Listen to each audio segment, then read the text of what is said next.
तो इस वाले एपिसोड की स्टार्टिंग होती है लेडी गियोको से, और वो वहाँ पे कह रही होती है कि लेडी जिन की मौत हो चुकी है, उनको फूड पॉइजनिंग थी और वो कभी उस बीमारी से उभर ही नहीं पाई और वो 1 साल से ऐसे ही बीमार थी। और तभी एक लेडी इन्वेटिन गियोको के पास आती है और उसे कहती है कि मास्टर जिनसे आपसे मिलना चाहते हैं। और देन कहानी स्विच हो जाती है और इधर जो मामो होती है वो अपना काम कर रही होती है और उसकी जो फ्रेंड होती है वो वहाँ पे पढ़ाई कर रही होती है और उसे देख के मामो बहुत ज्यादा खुश हो जाती है। और फिर हम मामो और वेद को देखते हैं। वेद जो होता है वो मामो को कहता है कि एक लड़की खो गई है, मुझे उसकी बड़ी टेंशन हो रही है क्योंकि वो बहुत ज्यादा अच्छी लड़की थी और अभी अभी एक राजा ने उसको हेयर पिन भी दिया था और उससे शादी होने वाली थी और उसका कॉन्ट्रैक्ट भी खत्म होने वाला था और फिर वो शादी करके यहाँ से चली जाती, लेकिन अब वो घूम चुकी है। और ये बात सुन के जो मामू होती है वो अपने मन में सोचती है कि एक लड़की जिसकी शादी एक अच्छे घर में होने वाली थी, आखिर वो कहाँ पे घूम सकती है। और फिर वो रास्ते में सोचते सोचते जाती है कि इस महल के अंदर 2000 से ज्यादा सिपाही हैं, आखिर वो लड़की यहाँ से घूम के कहाँ जा सकती है, वो भी इतने पहरे में, जरूर कोई ना कोई बात है। और इधर लेडी गियोको और जिनशी दोनों हंस रहे होते हैं। तभी जो मामो होती है वो भी वहाँ पे आ जाती है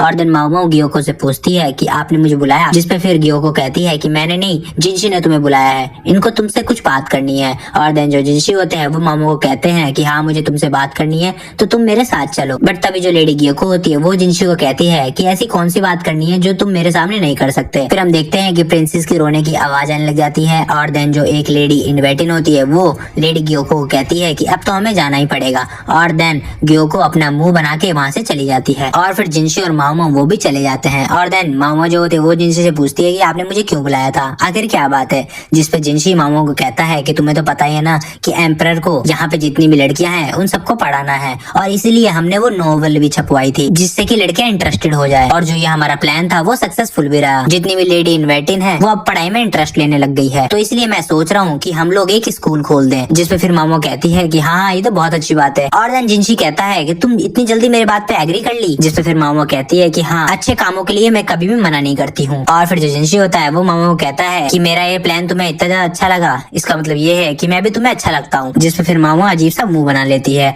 और देन जो जिनशी होता है वो मामो को एक नक्शा दिखाता है और कहता है कि हम लोग स्कूल इसी जगह पे बनाएंगे। जिसपे फिर मामो कहती है कि ये तो मेन गेट के सामने हो जाएगा और इसके पास ही सभी लेडी इन्वेटिन्स के रूम भी है, तो मुझे जहाँ तक लगता है कि आप लोग इस जगह पे स्कूल मत बनवाइए क्योंकि यहाँ पे बहुत ज्यादा शोर होगा और शोर के कारण कोई भी पढ़ाई नहीं हो पाएगी। और फिर जो जिनशी होता है वो मामो को कहता है कि तुम्हें क्या लगता है कि हमें स्कूल कहाँ बनवानी चाहिए। जिसपे फिर मामो कहती है कि उत्तर की दिशा में कोई भी लड़कियां या कोई भी पर्सन नहीं जाता है तो हमें उस दिशा में स्कूल बनवानी चाहिए। और फिर जिनशी मामो को कहता है कि तुम्हें पता है कि जिस जगह पे तुम स्कूल बनवाने के लिए कह रही हो उसके पास ही जंगल है और बहुत सारे जहरीले पौधे भी है। जिसपे फिर मामो कहती है कि आप उन जहरीले पौधों की टेंशन मत लो, मैं उन्हें संभाल लूंगी। और फिर जिनशी कहता है कि जहरीले से याद आया, मैंने सुना है कि तुमने जहरीले मशरूमों को पका के खाया है। तो फिर मामो अपने मन में सोचने लग जाती है कि अच्छा इन्हें पता चल गया। और फिर वो जिनशी को कहती है कि हाँ हमने उन्हें ऐसे पका के नहीं खाए हैं, अगर उन जहरीले मशरूमों को अच्छे से पकाया जाए तो वो बिल्कुल भी जहरीले नहीं रहते। और फिर जिनशी कहता है कि मैंने तो ये भी सुना है कि कुछ दवाइयाँ भी गायब हो गई है। जिसपे फिर मामो कहती है कि हम उन मशरूम को बनाने के लिए कुछ दवाइयों का भी इस्तेमाल किए थे। और फिर जिनशी मामो को कहता है कि तुम किसी और की जान को खतरे में नहीं डाल सकती ये सब करके, तो तुम ये सब मत बनाया करो। और आगे से मैंने तुम्हें देख लिया जहरीले मशरूम खाते हुए, तो मैं तुमसे वो वहीं पे छीन लूंगा और जाओ तुम जाके अब काम करो। और देन जो मामो होती है वो अपने मन में सोचने लग जाती है कि मैं पहले कहाँ से स्टार्ट करूँ, जंगल से या फिर बगीचे से। तो ठीक है मैं जंगल से ही स्टार्ट करती हूँ। और देन जो मामो होती है वो जंगल की तरफ चली जाती है और वहाँ पे बहुत सारे मशरूम को देख के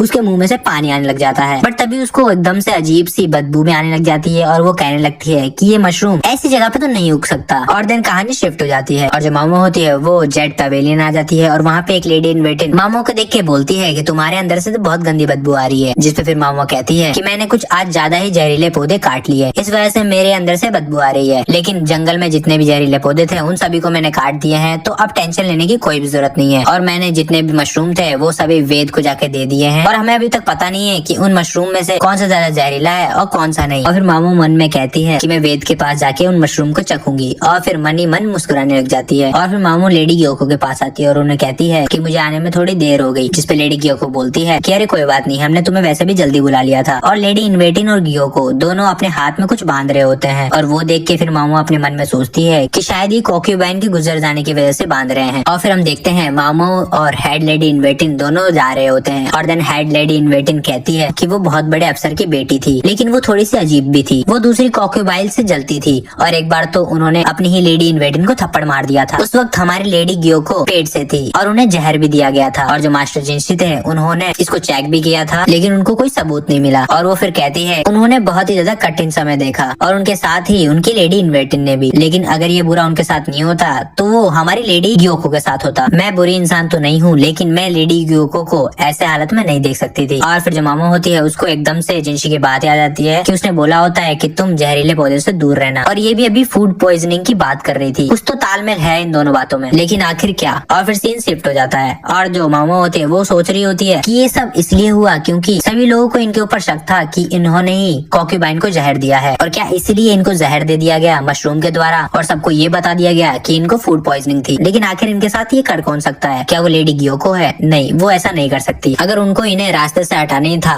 तो वो और भी आसान रास्ते ढूंढ सकती थी। क्या इनकी लेडी इन्वेटिंग्स ने ऐसा किया है? नहीं, उनके में इतना दिमाग है ही नहीं कि वो लोग ऐसे इन्हें जहर दे सकते हैं। तो फिर बचा कौन? मैं? नहीं, अगर उनको मुझ पे शक होता तो वो ऐसे मुझे जहरीले पौधों को ढूंढने की जिम्मेदारी नहीं देते। फिर वो देखती है कि उनके लेडी इन्वेटिंग के हाथ में कुछ निशान होता है और फिर वो अपने मन में सोचने लग जाती है कि ये इन्फेक्शन बहुत जल्दी फैल रहा है, मुझे फटाफट से इसके सिम्टम्स को पता करना होगा। और फिर वो फूल रख के वहाँ से जाने लग जाती है। तभी उनकी एक लेडी इन्वेटिंग आती है और उनके ऊपर का कपड़ा हटा देती है और उन्हें देख के हंसने लग जाती है और कहती है कि तुम्हारे साथ ऐसा ही होना चाहिए था। और इधर जो मामा होती है वो उन्हें देख के अपने मन में सोचती है कि इन सभी को तो इन्फेक्शन लग चुका है और अगर ये ठीक नहीं किया गया तो ये दूसरों तक भी जाएगा। और फिर वो जिनशी की वही वाली बात याद करने लग जाती है कि उन्होंने उसको जहर का पता लगाने के लिए बोला था और हेड लेडी इन्वेटिंग ने भी बोला था कि उनकी लेडी इन्वेटिंग्स के ऊपर कठिन वक्त आया था, और कठिन वक्त का मतलब ये है कि इनको इन्फेक्शन है और क्या मुझे इनकी हेल्प करनी चाहिए। और फिर वो अपने मन में सोचती है कि दोबारा से स्टार्ट करते हैं जहाँ से ये सब कुछ शुरू हुआ था, मतलब कि मशरूम। और फिर वो मशरूम वाली जगह पे चली जाती है। शुरुआत से शुरू करते हैं। कॉक्यूबाइन जीन जो कि एक बहुत बड़े अफसर की बेटी थी और एम्परर भी उनसे मिलने आते थे और वो एक अच्छे दर्जे पे थी, और फिर उनको एकदम से ये सब कुछ हुआ और फिर उन्हें ओहदे से भी हटा दिया गया। लेकिन अगर वो घर भी चली जाती तो उनसे कोई शादी तो करता नहीं, और फिर उन्हें यहाँ पे रहने की इजाजत भी मिल गई और यहाँ की जितनी भी लेडी इन्वेटिंग्स थी वो भी उन्हें बहुत चाहती थी। लेकिन फिर भी उन्होंने ऐसा बिहेवियर उनके साथ क्यों रखा? क्या वो इसलिए ऐसा करती थी उनके साथ क्योंकि वो अपनी बीमारी की वजह उनको समझती है? और फिर वो एक मशरूम को देखती है और कहती है कि मिल गया। और फिर जो मामो होती है वो जिनशी को बुलाती है और उन्हें मास्क और ग्लव्स पहनाती है और कहती है कि इस मशरूम से दूर रहना और इसे छूने की बिल्कुल भी कोशिश मत करना। और फिर जो जिनशी होता है वो उस मशरूम को पास से देखने लग जाता है, जिसपे फिर मामो कहती है कि मैं बोल रही हूँ ना, इसे आप पास से आकर भी मत देखिए, नहीं तो आप मारे जाएंगे, ये बहुत ज्यादा जहरीला है। और फिर मामो अपने हाथ पे एक निशान दिखाती है और कहती है कि ये मशरूम मैंने बचपन में ट्राई किया था और इस वजह से अभी तक ये निशान है। जिसपे जिनशी कहता है कि तुमने ये मशरूम क्यों ट्राई किया था? तो मामो इसका रिप्लाई देती है कि मुझे ये शौक है। और ये बात सुनकर जिनशी बहुत ज्यादा गुस्सा हो जाते हैं और वो मामो को कहते हैं कि तुम्हें मौत से खेलने का शौक है? और फिर मामो कहती है कि मैंने ये बचपन में ट्राई किया था और मेरे पापा ने इसका जहर मुझसे निकाल भी दिया था, बट ये निशान अभी तक रह गया, और जब मैंने इस मशरूम को देखा तो मुझे ये निशान एकदम से याद आ गया, इसलिए मैं आपको ये दिखाई। और फिर मामो कहती है कि ये जहर इतना ज्यादा स्ट्रॉन्ग है कि अगर किसी ने भी इसको छू लिया तो उसके पूरी बॉडी पे ये इन्फेक्शन फैल जाएगा और धीरे धीरे फिर वो मर जाएगा। और कॉक्यूबाइन और उसके बेटे को भी यही इन्फेक्शन हुआ था जिस कारण वो मारे गए। जिसपे फिर जिनशी कहता है कि इसका मतलब ये कि कॉक्यूबाइन ने किसी और को ये इन्फेक्शन देना चाहा होगा, बट इस मशरूम को छूते ही वो इन्फेक्शन उनके बेटे पे आ गया और धीरे धीरे उनका बेटा मर गया। और शायद खुद को सजा देने के लिए उन्होंने ये जहरीला मशरूम खा लिया, क्योंकि जहाँ तक मुझे याद है कि मैं हर महीने उनसे मिलने जाया करता था, बट वो मुझसे बिल्कुल भी बात नहीं करती थी और ऐसे देखती थी कि वो कोई मुजरिम है, और मुझे लगता है कि उन्होंने खुद खुशी की है। और फिर मामो कहती है कि इस थ्योरी के हिसाब से तो ये लग रहा है कि उन्होंने खुदकुशी की है, बट ऐसा नहीं हो सकता। और फिर जिनशी कहता है कि तुम्हें ऐसा क्यों लग रहा है कि उन्होंने खुदकुशी नहीं की है? और फिर मामो कहती है कि वो इन्फेक्शन उनके फेस के ऊपर बहुत ज्यादा फैला हुआ है और उसके कंपेयर में उनके हाथ देखे तो उनके हाथ पे बिल्कुल भी जहर के निशान नहीं है। तो इसका मतलब ये है कि किसी अदर पर्सन ने उनके फेस के ऊपर इस जहर को लगाया है। तो इसका मतलब साफ साफ है कि उन्होंने ये खुदकुशी नहीं की है, किसी और ने उनको जबरदस्ती ये जहर दिया है। और फिर मामो अपने मन में सोचने लग जाती है कि उस लड़की के हाथ बहुत ज्यादा डार्क थे। और तभी जो जिनशी होता है वो मामो को पकड़ लेता है और कहता है कि मुझे कुछ भी करके उसका पता चाहिए, बताओ मुझे कौन है वो। जिसपे फिर मामो कहती है कि मैं अभी पक्का नहीं बोल सकती, मुझे और भी टाइम चाहिए। और फिर जिनशी उसे कहता है कि तुम्हें जितना टाइम चाहिए उतना टाइम ले लो, बट मुझे उस इंसान का पता चाहिए जिसने ये सब काम किया है। और फिर मामो उसे ठीक है बोल देती है और वहाँ से चली जाती है। और देन जो बटलर होता है वो जिनशी को कहता है कि आखिर मामो किस चीज का पता लगाना चाहती है। जिसपे फिर जिनशी कहता है कि मुझे पक्का पता है कि मामो को कुछ पता है, बट वो कंफर्म करना चाहती है और जब तक उसे कंफर्म नहीं होगा वो हमें नहीं बताएगी, उसे जो करना है करने दो। और फिर जो हमारी माऊ होती है वो अपनी जांच जारी कर देती है और सभी से पूछताछ करती है। और फिर वो बटलर और 2 मस्टंडों के साथ जंगल के अंदर जाती है और फिर उन्हें कहती है कि बस अब यहीं रुक जाओ। और फिर वो एक मशरूम की तरफ इशारा करती है और कहती है कि यहीं खोद डालो। और फिर जो वो 2 बॉडीगार्ड होते हैं वो वहाँ पे खोदने लग जाते हैं और जैसे ही फिर वो खोद के मिट्टी हटाते हैं तो उन्हें दिखता है कि वहाँ पे तो एक लाश दबी हुई है। और गाइस लाश तो लिटरली बहुत ज्यादा डरावनी लग रही है और अगर आपको भी देख के डर लग रहा है तो कमेंट में बता देना। और आप लोग लाश के ऊपर जो गहने दिख रहे हैं उससे अंदाजा लगा ही सकते हैं कि ये कोई लड़की की लाश है। और फिर मामू वहाँ पे कहती है कि मुझे लगा नहीं था कि हमें इतनी जल्दी सबूत मिल जाएगा। और फिर सीन चेंज होता है और जो जिनशी होता है वो मामू को कहता है कि हमने बॉडी की फुल जांच कर ली है, वो कोक्यूबाइन जिन की ही बॉडी है। लेकिन मुझे ये समझ में नहीं आ रहा कि तुम्हें कैसे पता चला कि वो लाश वहीं पे दबी हुई है। और फिर मामू कहती है कि मुझे नहीं पता कि ये एक एक्सीडेंट है या फिर हत्या, बट इस लड़की की जान 1 साल पहले ही जा चुकी है। और फिर वो एक स्केच दिखाती है और कहती है कि ये लड़की 1 साल पहले गायब हुई थी। और जिनशी और बटलर दोनों वो स्केच देख के बहुत ज्यादा शॉक हो जाते हैं। वो देखते हैं कि ये तो बिल्कुल हूबहू लेडी जिन की तरह दिखती है, ऊपर से चेहरे के ऊपर पट्टियां होने की वजह से बारीकी से पता नहीं चलता था कि वो है कौन। और फिर जिनसू से कहता है कि इसका मतलब ये कि जो वो लाश थी वो 1 साल पहले जो लड़की घूमी थी उसकी है। और फिर मामू कहती है कि हुआ जो भी हो, लेकिन मुझे पक्का पता है कि लेडी जिन को बिल्कुल भी अच्छा नहीं लग रहा होगा कि किसी लड़की की शक्ल उनकी जैसी मिल रही है। और ऊपर से जब उन्हें पता चला होगा कि उस लड़की के लिए बड़े अफसर ने शादी के लिए न्योता भेजा है तो वो और भी ज्यादा जल गई होगी। वो सोच रही होगी कि उसको अपनी मोहब्बत कैसे मिल सकती है, जबकि वो यहाँ पे एक लेडी इन वेटिंग का काम करती है। और फिर उन्होंने उसको बुलाकर अपना गुस्सा उतारने की कोशिश की होगी, लेकिन पता नहीं उनकी ही जान कैसे चली गई। और वो लेडी इन वेटिंग की जिम्मेदारी थी, इसलिए उन सभी ने भी किसी को भी ये बात नहीं बताई, नहीं तो उनके भी गले कट जाते। और इसी वजह से उन सभी लोगों ने ये सब खेल खेला और लेडी जिन की तरह दिखने वाली लड़की को उन लोगों ने सबके सामने रखा ऐसे पट्टी पहना के। और वो लड़की भी बहुत ज्यादा मजबूर थी,